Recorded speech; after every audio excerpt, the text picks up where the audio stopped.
ជំរាបសួរថ្ងៃនេះខ្ញុំសូមណែនាំពីរបៀបធ្វើ hot condensed milk coffee ឬកាហ្វេក្តៅទឹកដោះគោខាប់គ្រឿងផ្សំមានដូចជាកាហ្វេ espresso 2សតទឹកដោះគោ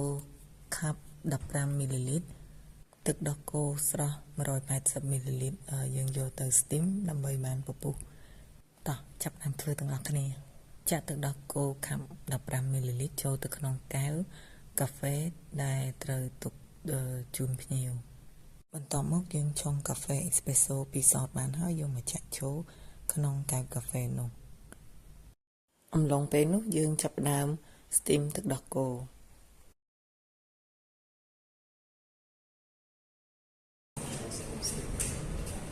ចាអញ្ចឹងដើម្បីកុំឲ្យវាឡើងពុះទៅឯលោកពង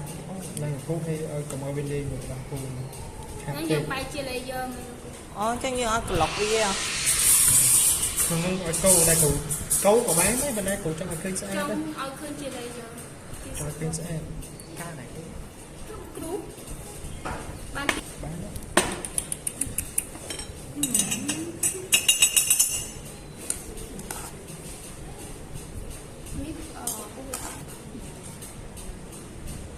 គង់ដូចថាយកពពុះកាពូឈីណូ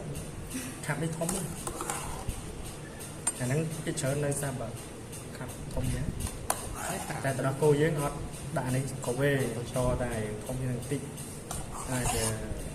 220ហើយទឹកដោះគោវិញទៅខ្លួនចឹងអាហ្នឹងស្ទីមបានល្អបើសិនតែទេចាក់ចេញមកមែនទេអត់លាន់ហើយគ្រីមវាឡើងខ្ទិះល្អ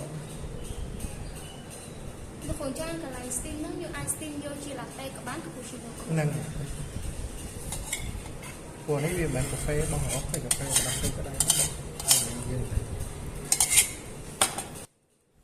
hot condensed milk coffee របស់យើងរួចរាល់ហើយសូមអញ្ជើញពិសាសូមអរគុណ